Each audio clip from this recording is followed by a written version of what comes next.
اعوذ باللہ من الشیطان الرجیم بسم اللہ الرحمن الرحیم قال تزرعون 7 سنين دأبا فما حصدتم فذروه في سنبله إلا قليلا مما تأكلون ثم يأتي من بعد ذلك 7 شداد يأكل ما قدمتم لهن إلا قليلا مما تحسنون ثم يأتي من بعد ذلك عام فيه يغاث الناس وفيه يعصرون وقال الملك ائتوني به فلما جاءه الرسول قال ارجع إلى ربك فاسأله ما بال النسوة اللاتي قطعن أيديهن إن ربي بكيدهن عليم قال ما خطبكن إذ راوتن يوسف عن نفسه قل حاش لله ما علمنا عليه من سوء قالت امرأة العزيز الآن حصحص الحق أنا راودته عن نفسه وإنه لمن الصادقين ذلك ليعلم أني لم أخنه بالغيب وأن الله لا يهدي كيد الخائنين صدق اللہ العظیم۔ بزرگوں، پیارے بھائیوں، سننے والی خواتین، مائیں اور بہنیں، کل گزشتہ آپ حضرات کی خدمت میں یہ بات عرض کی گئی تھی کہ حضرت یوسف علیہ السلام سے اس ساقی نے آ کر خواب بیان کیا، تعبیر پوچھنے کے لیے۔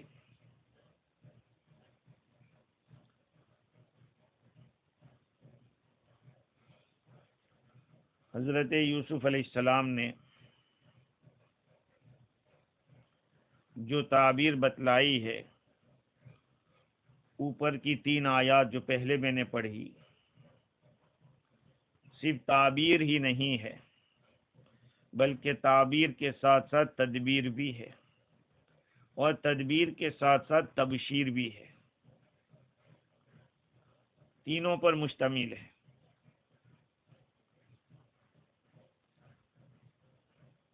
حضرت یوسف علیہ السلام کے پاس اس آدمی نے جا کر تعبیر پوچھی، یوسف علیہ السلام نے تعبیر بتلا دی۔ آپ نے پہلے وہ بات نہیں فرمائی کہ میرا معاملہ صاف کرو، بعد میں جواب دوں گا۔ اس میں اخلاق حسنہ کی تعلیم ہے۔ حضرت یوسف علیہ السلام کے پاس وہ آدمی جو قید میں سے رہا ہو کے گیا تھا، آپ نے ایک لفظ نہیں فرمایا کہ تمہیں اتنا کام کہا تھا وہ بھی نہیں کیا، تمہیں تو بادشاہ کے سامنے ذکر کرنے کو کہا تھا۔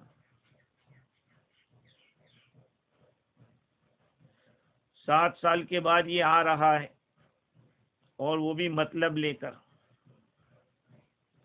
عام انسانی عادت کا تقاضا تو یہ ہوتا ہے کہ اس کو ملامت کرے، اس پہ غصہ کرے، غصے کا اظہار کرے کہ تم سے اتنا کام نہیں ہو سکا۔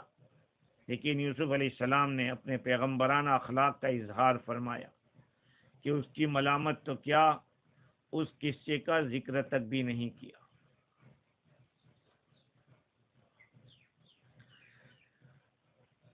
تعبیر یہ تھی، یوسف علیہ السلام نے فرمایا کہ تزرعون 7 سنین دأبا، تم لوگوں کو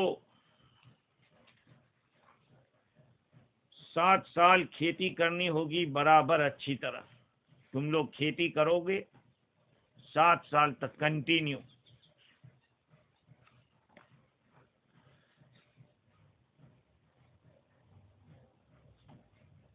فما حصدتم فذروه فی سنبلہ الا قلیلا،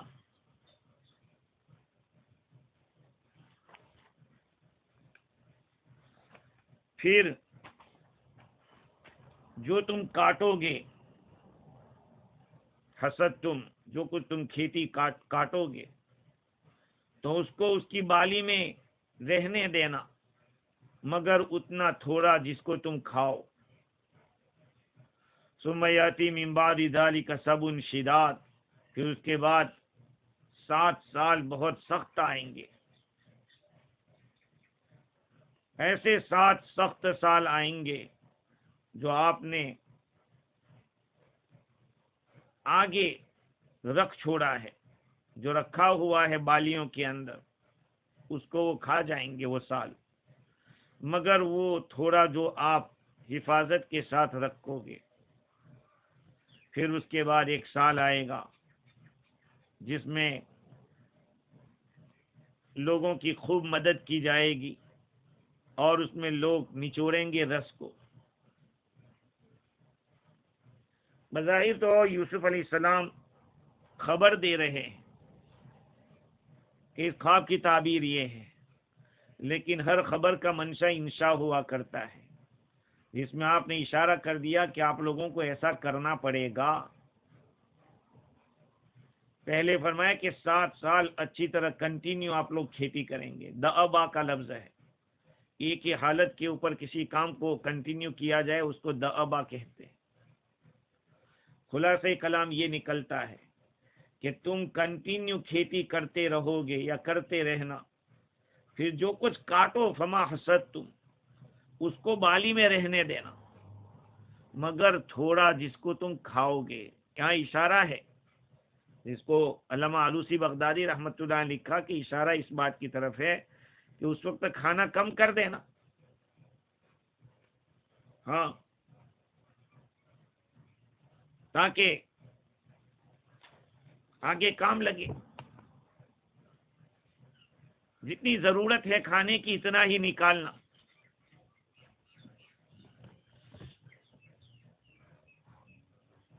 اس کے بعد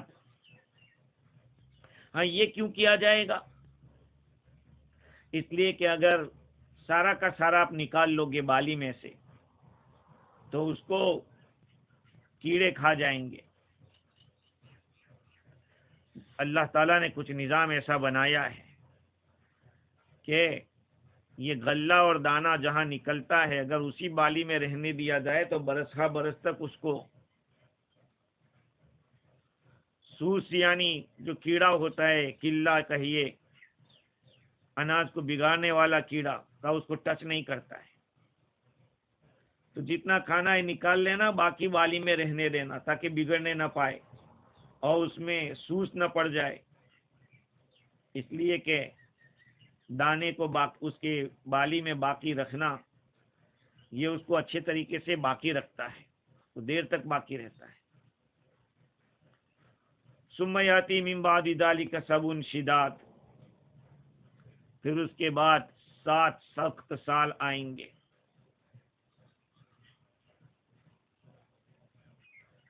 جو پہلے جو کچھ چھوڑ کے رکھا ہے اس کو کھا جائیں گے، مگر وہ تھوڑا جس کو آپ بیج کے لیے محفوظ رکھیں گے، تحسنون،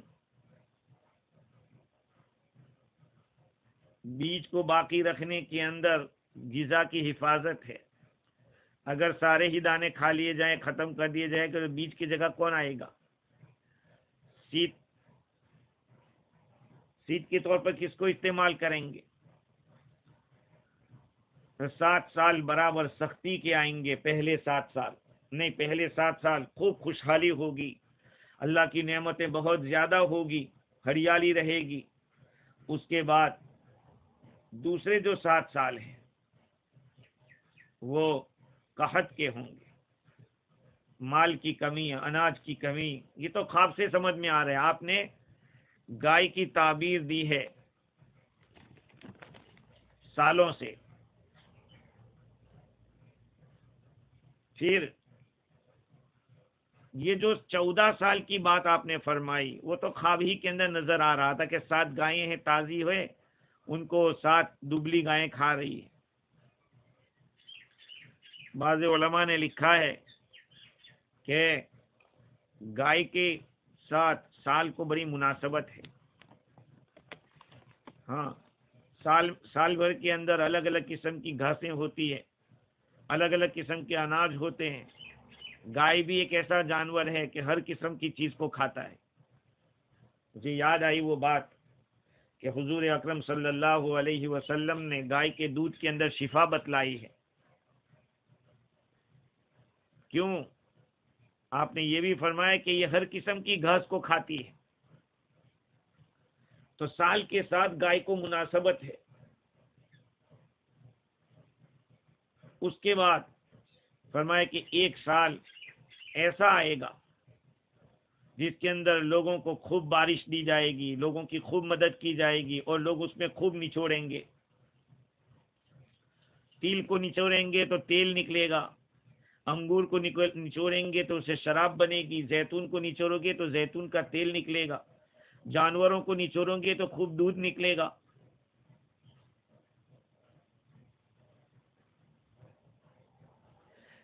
دیکھو یہ جو تعبیر بتلائی ہے حضرت یوسف علیہ السلام نے، یہ بظاہر وحی کے ذریعے بتلائی ہے.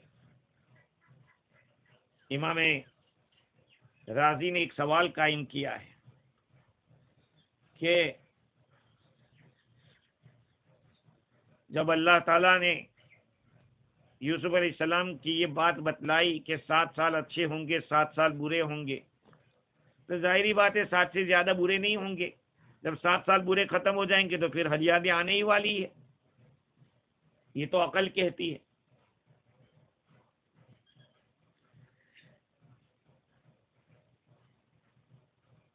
سات سال ہریالی کے، 7 سال خشک سالی کے. تو 1 سال والی بات جو قرآن نے بتائی، یوسف علیہ السلام نے تعبیر میں بتلائی، یہ وحی کے ذریعے معلوم ہو سکتی ہے. امام قرطبی نے اس آیت کریمہ کے تحت لکھا ہے کہ یہ آیت ایک بہت بڑی بنیاد ہے اس بارے میں کہ غیر مسلم کا خواب صحیح ہو سکتا ہے، اور جیسا اس نے دیکھا ہے ایسا ہو سکتا ہے. خاص طور پر جب کہ وہ کسی ایمان والے سے متعلق ہو. پھر کیسا ہوگا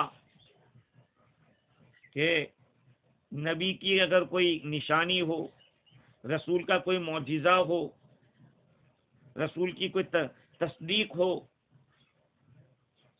تو وہ تو کتنا مضبوط ہوگا. اس خواب کی تعبیر کیسی ہوگی؟ کیونکہ اس میں تو اللہ اور بندے کے درمیان کا معاملہ ہوتا ہے. جب ایک غیر کا خواب سچا نکل سکتا ہے تو پھر نبیوں کے خواب کیسے ہوں گے؟ دوسری بات امام قرطبی نے یہ لکھی کہ یہ آیت کریمہ ایک بہت بڑی بنیاد ہے اس بات میں کہ شریعت کی جتنی مصلحتیں ہیں، چاہے وہ دین کی حفاظت ہو، نفس کی حفاظت ہو، عقل کی حفاظت ہو، نسب کی حفاظت ہو، مال کی حفاظت ہو، یہ ساری کی ساری چیزیں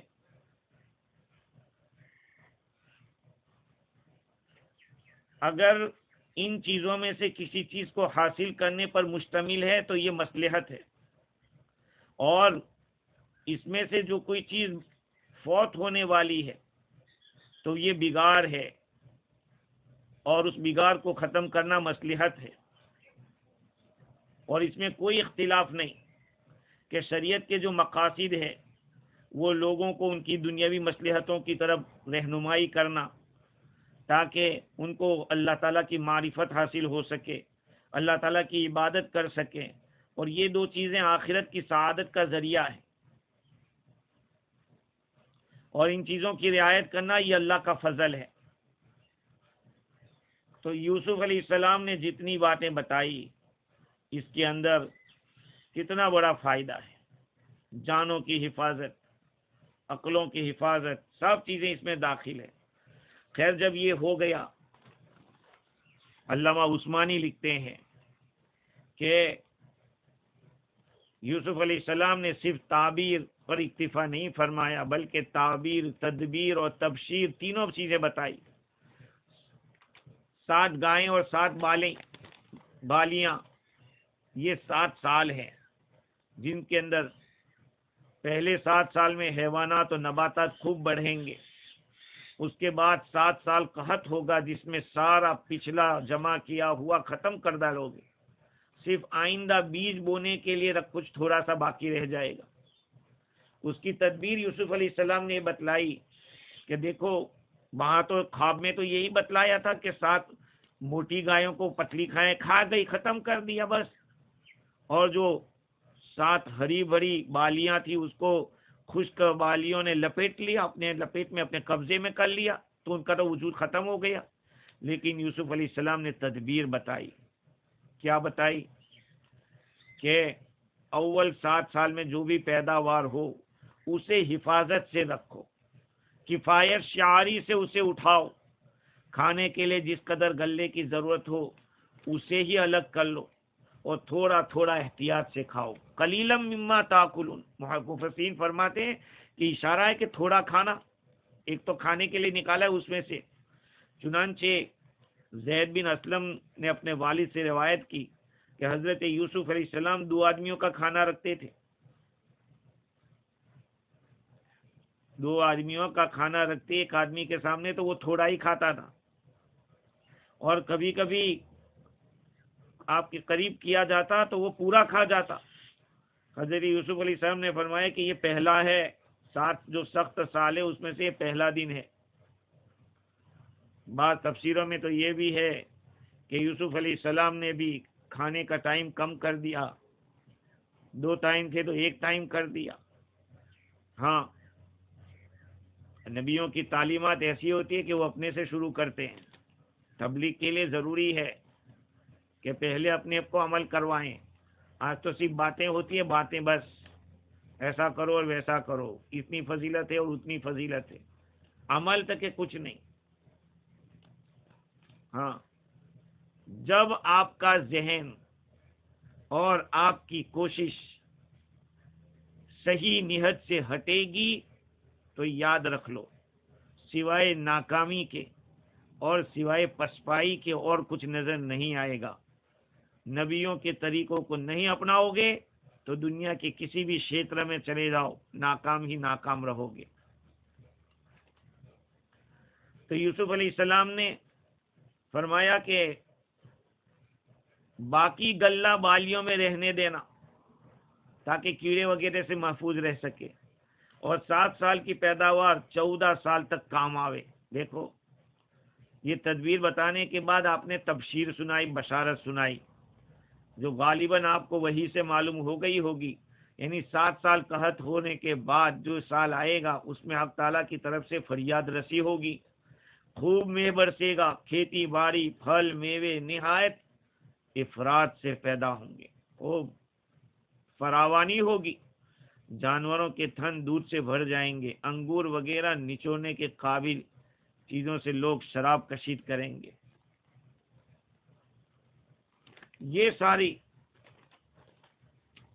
رودات حضرت یوسف علیہ السلام نے ان کو سنائی۔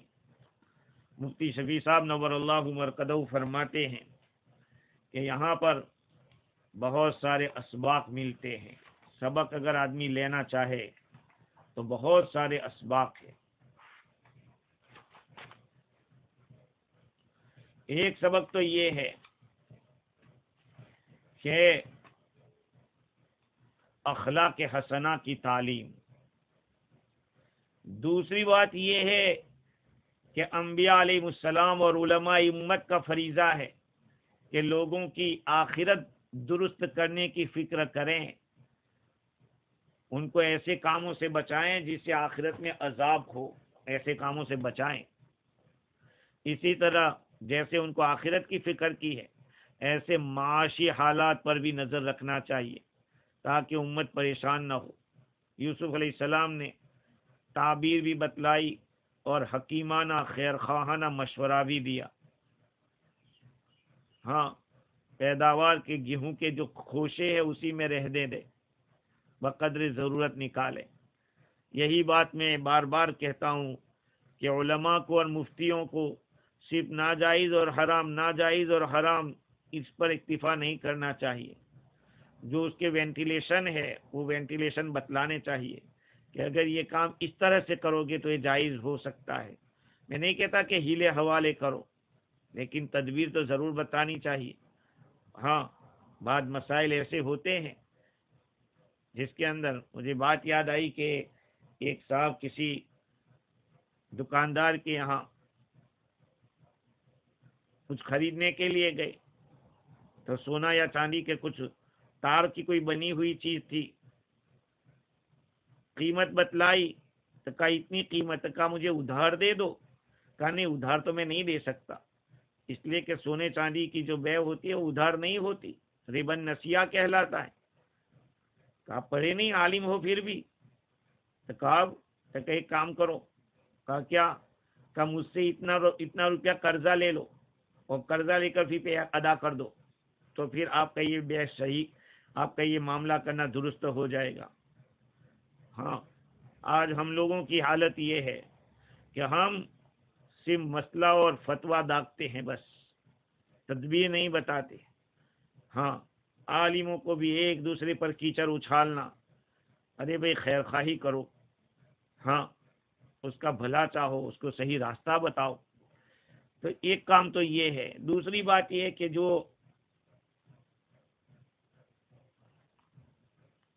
جس کے ذمے جو حقوق ہیں اس کا احترام واجب ہے. ابھی آگے بات آ رہی ہے. جب یہ خواب کی تعبیر بتلا دی، حضور اکرم صلی اللہ علیہ وسلم کی حدیثوں سے تو پتہ چلتا ہے کہ اللہ کے رسول صلی اللہ علیہ وسلم نے مختلف مقامات کے اوپر یہ بات بتلائی. حدیث ہے کہ یوسف نے بڑا صبر کیا. یوسف علیہ السلام نے بہت بڑا صبر کیا. اگر ان کی جگہ میں ہوتا تو میں ایک دم سے تعبیر نہیں بتلا دیتا. اتنا لمبا اگر جیل میں رہنے کا ہوا ہوتا تو میں فوراً نکل جاتا. خیر آگے دیکھیے. وقال الملک ائتونی بہ، بادشاہ نے کہا کہ ان کو میرے پاس لے آؤ، اس آدمی کو لے آؤ جنہوں نے خواب کی تعبیر بتلائی. فلما جاءه الرسول قال ارجع الى ربك، جب یوسف علیہ السلام کے پاس قاصد آیا تو آپ نے فرمایا کہ اپنے آقا کے پاس واپس جاؤ.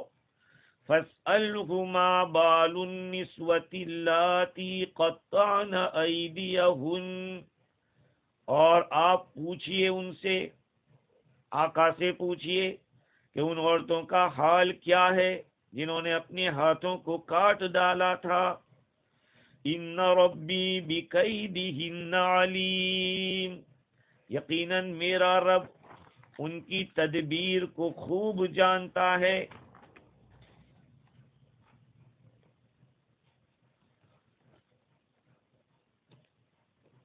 جب خواب کی تعبیر لے کر آئے، بادشاہ کے سامنے پیش کیا. بادشاہ نے کہا کہ ان کو میرے پاس لے آؤ. معلوم ہوا علم کی فضیلت کیا ہے. امام راضی نے لکھا ہے اس آیت سے پتہ چلتا ہے کہ علم کتنی قیمتی چیز ہے۔ بادشاہ کو یہ تعبیر بہت پسند آئی، اور پسند آتے ہی بادشاہ نے بلانے کے لیے بھیج دیا۔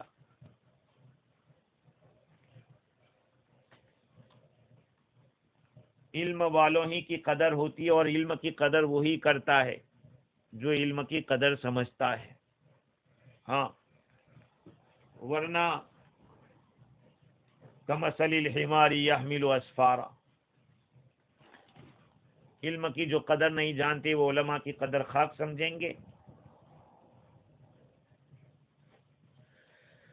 چونکہ حضرت یوسف علیہ السلام کئی مدت سے جیل خانے کے اندر تھے، اس طویل مدت سے عاجز آ رہے تھے اور چھٹکارا بھی چاہتے تھے۔ جب بادشاہ کا پیغام بلانے کے لیے پہنچا تو فوراً تیار ہو کر صاحب چل دیتے، کیونکہ حالات تو ایسے تھے، تھکے ہوئے تھے۔ لیکن نبی اپنے اصول پہ چلتے، اللہ نے ان کو بلند مقام عطا کیا ہوتا ہے۔ ہاں، جہاں دوسرے لوگ نہیں سمجھ سکتے یہ لوگ سمجھ جاتے ہیں۔ آپ نے فوراً نکل نہیں گئے کہ چل بھائی چل، اچھا ٹھیک ہے، میں تو انتظار میں ہی تھا، نہیں۔ قال ارجع الی ربک، جاؤ ان کو جا کے پوچھو، فاسألہ ما بال النسوۃ اللاتی قطعن ایدیہن۔ حضرت یوسف علیہ السلام نے نکلنے سے انکار کیا۔ پہلے کمپلیٹ کلیئرنس چاہیے، جو معاملہ ہوا تھا اس کو پہلے کلیئر کرو، تہمت کا دور ہونا ضروری ہے۔ نبی اکرم صلی اللہ علیہ وسلم فرماتے وَلَقَدْ عَجِبْتُ مِنْهُ حِينَ أَتَاهُ الرَّسُولُ، مجھے تعجب ہے یوسف علیہ السلام سے کہ جب ان کے پاس قاصد آیا تو کیا فرمایا، ارجع الی ربک، جاؤ اپنے آقا کے پاس۔ حضور فرماتے ہیں وَلَوْ كُنْتُ مَكَانَهُ وَلَبِثْتُ فِي السِّجْنِ مَا لَبِثُ،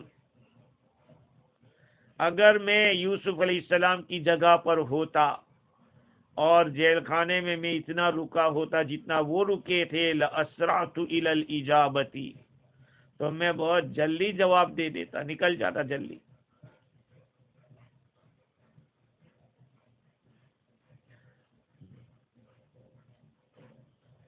وَبَادَرْتُهُمْ إِلَى الْبَابِ، یا جلدی جواب، لَأَسْرَعْتُ إِلَى الْإِجَابَةِ، میں دروازے کی طرف چلا جاتا۔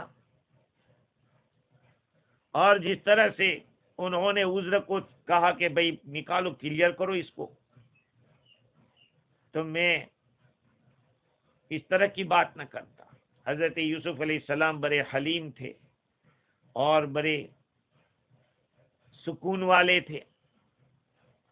سوال یہ ہے کہ اللہ کے نبی صلی اللہ علیہ وسلم کا اتنا اونچا مقام ہے، آپ اس طرح کی بات فرما رہے ہیں کہ اگر یوسف کی جگہ میں ہوتا تو میں جلدی جواب نہ دیتا، یا یہ کہ فوراً نکل جاتا۔ بہت ہی گہرائی سے سوچنے کی ضرورت ہے اس مسئلے کو۔ علامہ طیبی رحمت اللہ علیہ نے جواب دیا کہ حضور نے بطور تواضع کے کیا ہے، یہ اس لیے نہیں کہ نعوذ باللہ اللہ کے نبی بہت جلد باز تھے کاموں کے اندر، نہیں، تواضع چھوٹے کو بڑا بنا دیتی ہے، بڑے کو چھوٹا نہیں بناتی، بلند آدمی کو گراتی نہیں ہے، تواضع کی یہ صفت ہے، بلکہ صاحب تواضع کی بزرگی لوگوں کے سامنے لازم ہو جاتی ہے اور عزت بڑھتی ہے۔ صاحب مظہری نے یہ کہا کہ آپ صلی اللہ علیہ وسلم نے بہت نیچے اتر کر بات کہی ہے۔ ہاں، وہی حضور کے دین کے پھیلنے کا مدار ہے اور لوگوں کے اندر آپ کی باتوں کی تاثیر کی قوت ہے۔ قرطبی نے بہت اچھی بات لکھی، وہ یہ ہے، سمجھنے کی بات ہے، اللہ کے نبی صلی اللہ علیہ وسلم نے امت کو بتلایا کہ دیکھو ہر آدمی یہ نہیں کر سکتا، ہاں کہ بھائی پہلے کلیئر کرو بعد میں ہم نکلیں گے.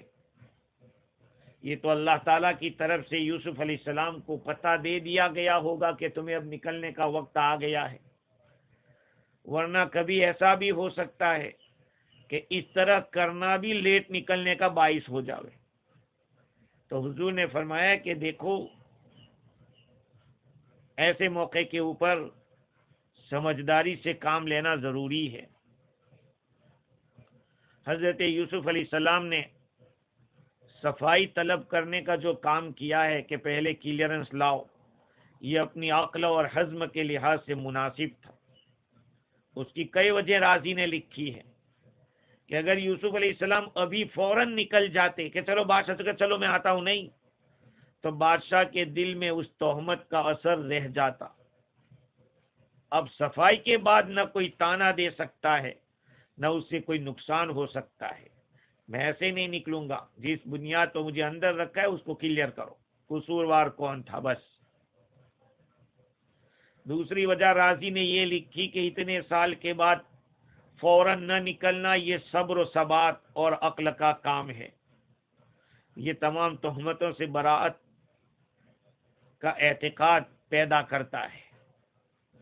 ہاں، اور آپ نے تو فرمایا تھا احب الیہ، ہاں یہاں رہنا میرے پسندیدہ ہے. اور تیسری وجہ راضی نے یہ لکھی کہ اس سے خاندانیت ٹپکتی ہے کہ آدمی کو جیل سے ایک طرف جیل سے نکالنے کی بات کی جا رہی ہے اور یہ صفائی کی بات کر رہے ہیں، کہنے مجھے تو صفائی چاہیے، پہلے کلیئر کرو. یہ خاندانیت ہے. اونچے خاندان والے اس کو دیکھتے ہیں. نبی اکرم صلی اللہ علیہ وسلم نے ارشاد فرمایا اتقوا مواضع التہم، تہمت کی جگہوں سے بچو.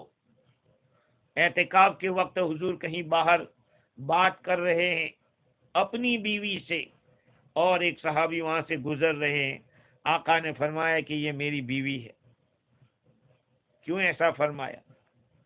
اس لیے کہ شیطان انسان کی رگ میں جیسے خون دوڑتا ہے ایسے شیطان بھی دوڑتا ہے، تو کہیں آپ کے دل میں کوئی دوسری بات نہ ڈال دے. اس لیے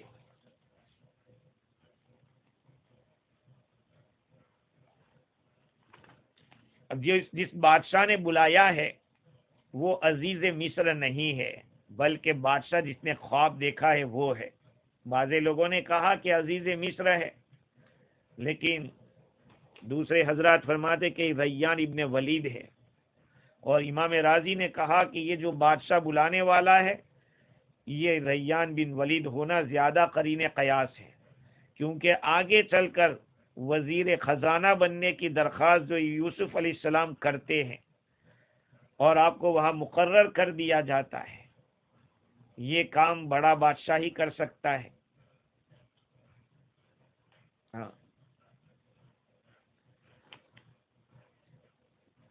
علماء کرام نے لکھا ہے کہ حضرت یوسف علیہ السلام جب جیل میں تھے تو جبرائیل علیہ السلام آپ کے پاس آئے اور ایک دعا سکھائی کہ اللہم اجعلنی من عندک فرجا مخرجا، اے اللہ تو اپنی طرف سے نکلنے کی شکل پیدا کر، کشادگی پیدا کر. وارزقنی من حیث لا احتسب، اور مجھے ایسی جگہ سے رزق دے جہاں کا مجھے گمان بھی نہ ہو. تو اللہ تعالیٰ نے یہ دعا قبول فرمائی اور جیل خانے سے نکلنے کی یہ شکل نکالی. بادشاہ بہت زیادہ مرعوب ہوا، ایک تو اس وجہ سے بھی کہ بادشاہ کے جو خاص درباری تھے جیوتش قسم کے اور تعبیر جاننے والے، وہ لوگ عاجز آ گئے تھے. اور حضرت یوسف علیہ السلام نے بحسن و خوبی اس کی تعبیر تدبیر اور تفسیر کی. دوسری بات یہ ہے کہ آپ کا صبر و استقلال کہ آپ کو نکلنے کی اجازت کے باوجود جلدی نہیں مچائی، اپنی صفائی طلب کی کہ تمام تہمتوں سے پہلے پاک ہو. ظاہری بات ہے جب تک کلیئرنس نہیں ہوتا لوگوں کے دلوں میں بات رہ جاتی ہے، اور نبی کے بارے میں رہ جائے تو لوگوں کے ایمان کا کیا ہوگا. تیسری وجہ یہ تھی کہ حسن ادب. یوسف علیہ السلام نے یہ نہیں فرمایا کہ عزیز مصر کی بیوی نے ایسا کیا تھا اس کو پوچھو. آپ نے کیا فرمایا؟ ما بال النسوۃ اللاتی قطعن ایدیہن، ان عورتوں کا کیا حال ہے جنہوں نے اپنے ہاتھ کاٹ ڈالے تھے. عزیز مصر کا نام نہیں لیا کیونکہ جس کا احسان ہوا، جس نے اکرام کیا ہے، اس کی طرف سے جو کچھ ہوا ہو اس کا تذکرہ نہ کرنا یہی مقصود ہے، یہی اچھا ہے. اور ان عورتوں کے کلیئرنس مل جانے سے زلیخا کا ملنے ہی والا تھا. وہ عورتیں کہہ دے کہ ہم نے غلط کیا تھا تو ظاہری بات ہے وہ تو زلیخا کے ساتھ ہے، وہ اگر اپنے اقرار کر لیتی ہے غلطی کا تو زلیخا کا ہو ہی جائے گا. اور دوسری بات یہ ہے کہ آپ کی براءت کا ظہور اور مد مقابل کا آپ کی طہارت اور پاکی اور اپنی جرم کا اقرار کرنا، یہ ساری چیزیں ہوئی تو بادشاہ کے دل میں اور وقت بڑھی. اور ساقی نے آپ کے بارے میں آپ کی عبادات، آپ کے معاملے حسنہ، قیدیوں کے ساتھ آپ کا سلوک، یہ ساری باتیں بیان کی تو اس سے بادشاہ کے دل کے اندر حضرت یوسف علیہ السلام کی وقت بڑھی، کوئی کمی نہیں ہوئی.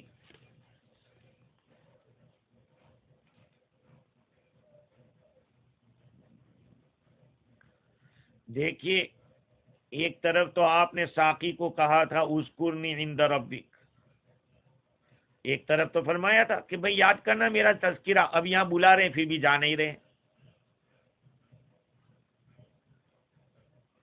تو یہ تلافی کر رہے ہیں. امام راضی کہہ رہے ہیں کہ یہ قسم کی تلافی کر رہے ہیں، کیونکہ اسی طرح کا عمل تلافی ہو سکتی ہے جو آپ نے ایک وسیلہ اختیار کرنا چاہا تھا ساقی کا، کہ ساقی جا کے بادشاہ کے سامنے بات کرے اور اللہ تعالیٰ نے بھلا دیا. اب یہاں وہی ساقی لینے آ رہا ہے لیکن آپ منع کر رہے ہیں. صاحب مظہری نے لکھا ہے کہ اس آیت سے معلوم ہوا کہ آدمی کو لگی ہوئی تہمت کو ختم کرنے کے لیے پوری کوشش کرنا چاہیے، اور خصوصی طور پر وہ آدمی جو لوگوں میں رہبر سمجھا جاتا ہو، مقتدا سمجھا جاتا ہو، لوگ اس کو فالو کرتے ہو.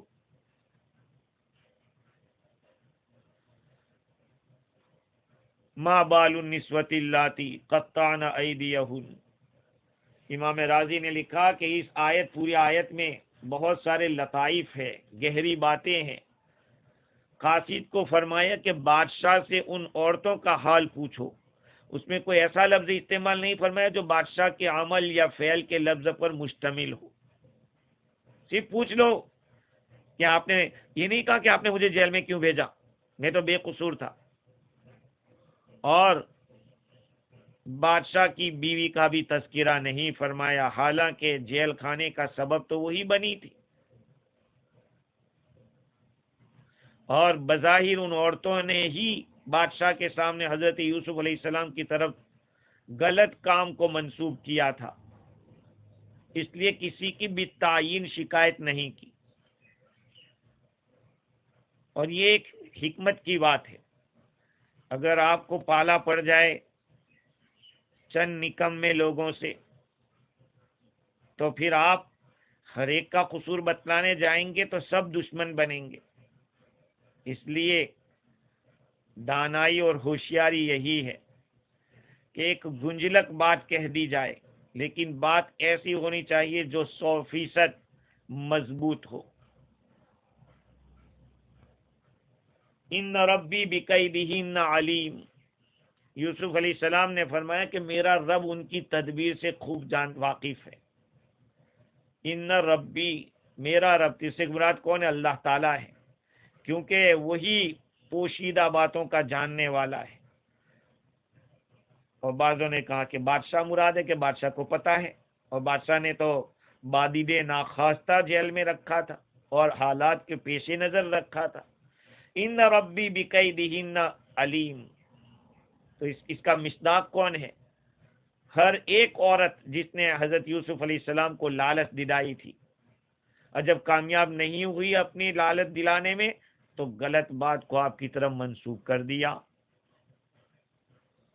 اور ہر ایک ترغیب دینے میں مبالغے سے کام لے رہا تھا، اس کو کہا گیا کیدہن ان ربی بکیدہن علیم، میرا رب ان کی تدبیر سے خوب واقف ہے۔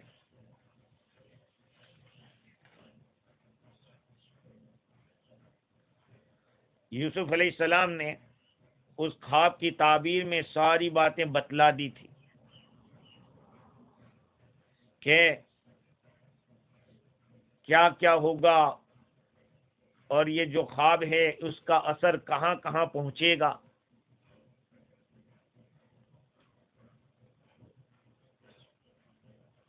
امام بغوی نے نقل کیا ہے کہ قاصد 2 مرتبہ گیا ہے، پہلی دفعہ تو تعبیر پوچھنے اور دوسری دفعہ بادشاہ کی دعوت پہنچانے کے لیے۔ حضرت یوسف علیہ السلام نے سب جیل والوں کے لیے دعا کی، غسل کر کے نئے کپڑے پہنے، جب دربار شاہی پر پہنچے تو یہ دعا کی، حسبی ربی من دنیای وحسبی ربی من خلقہ عز جارو وجل ثناؤ ولا الہ غیرہ، میرا رب میری دنیا سے کافی ہے، میرا رب اس کی مخلوق کو کافی ہے، عز جارہ وجل ثناؤ، جس کی بہت ہی زیادہ تعریف ہے، بلند و بالا ہے، اور اس کے سوا کوئی معبود نہیں ہے۔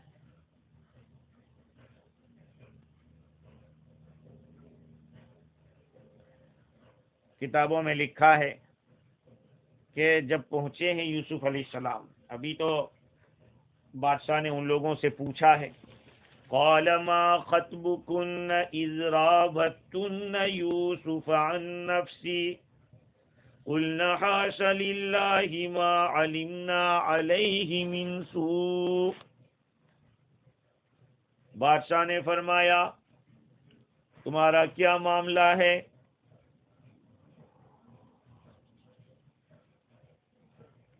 جبکہ تم نے یوسف کو پھسلانے کی کوشش کی تھی، تمہارا واقعہ کیا ہے؟ یعنی ایک نے خواہش کی اور بقیہ نے اس کی مدد کی،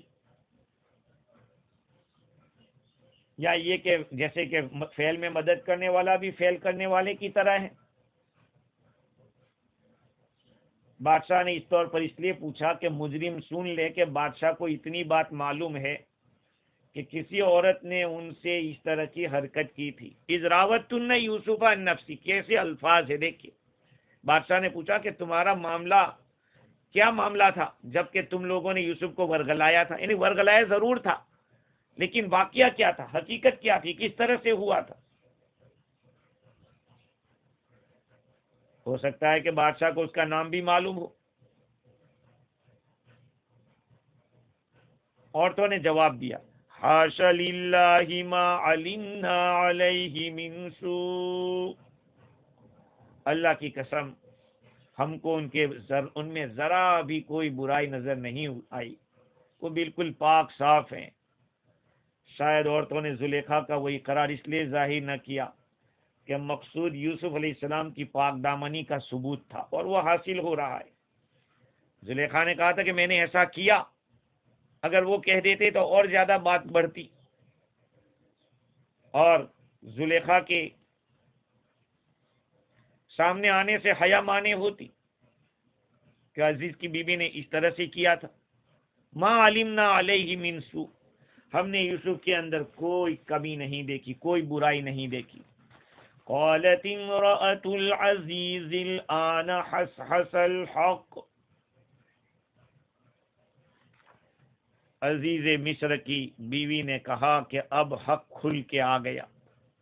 انا راودتہ عن نفسہ، میں نے ہی یوسف کو ورغلایا تھا، اس کے جی سے میں نے پھسلایا تھا۔ وَإِنَّهُ لَمِنَ الصَّادِقِينَ، اور یوسف تو سچے لوگوں میں سے ہے۔ جب سب عورتوں نے کہہ دیا حاشا للہ، تو عزیز کی بیوی بھی کہنے لگی، اب تو وہ بھی قبول کرنے لگی۔ تو تحقیقات میں عزیز مصر کی بیوی کا نام نہیں لیا گیا، لیکن اللہ جل شانہ جب کسی کو عزت فرماتے ہیں تو خود بخود لوگوں کی زبانیں ان کی صدق و صفا کو بیان کرتی ہے۔ اس موقع پر عزیز کی بیوی نے بھی ہمت کر کے اظہار حق کا اعلان کر دیا۔ یہاں سے ایک بات معلوم ہوئی کہ اللہ تعالیٰ اپنے مخصوص بندوں کو اور مقبول بندوں کو مرادوں کے پورا کرنے کے لیے خود ہی غیبی تدبیر نکالتے ہیں، کسی مخلوق کا ممنون احسان نہیں کرتے۔ یہی وجہ ہے کہ یوسف علیہ السلام نے جو رہا ہونے والے قیدی سے کہا تھا کہ بادشاہ سے میرا ذکر کرنا، اس کو بھی بھلا دیا، اور پردہ غیب سے اللہ تعالیٰ نے یہ تدبیر نکالی۔ اور تدبیر میں بھی اللہ تعالیٰ نے بادشاہ کو ایک خواب دکھلا دیا۔ جو کچھ کرتا ہے اللہ کرتا ہے، یہ خواب دکھایا وہ بھی دکھانے والا اللہ۔ اور اس بادشاہ کو خواب یاد رہا اور اس نے درباریوں سے تعبیر پوچھی۔ اس تعبیر پوچھنے میں ساقی بھی وہاں موجود تھا، اور ساقی کو وہ واقعہ بھی اپنا یاد آ گیا۔ یہ ساری خدائی تدبیریں ہیں۔ اللہ تعالیٰ جب اپنی تدبیر، اپنے پلان کو سامنے لانا چاہتا ہے تو پھر دنیا کی ساری طاقتیں اور اسکیمیں سائڈ پہ رہ جاتی ہے۔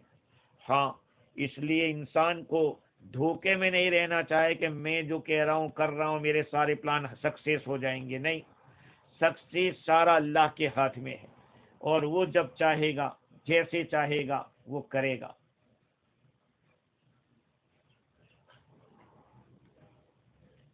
تو انا راودتہ عن نفسہ وانہ لمن الصادقین۔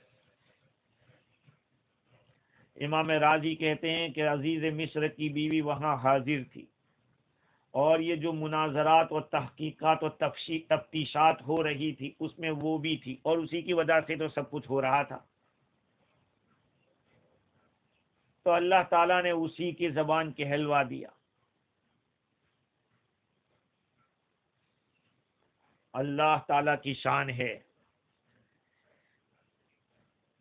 مجھے اس پر ایک بات یاد آتی ہے کہ تفسیر روح البیان کے اندر ایک واقعہ لکھا ہے۔ وہ واقعہ یہ ہے کہ ایک عورت اپنے شوہر کو لے کر قاضی کے پاس آئی اور دعویٰ کیا قاضی کے سامنے کہ میرا شوہر میرا مہر ادا نہیں کرتا۔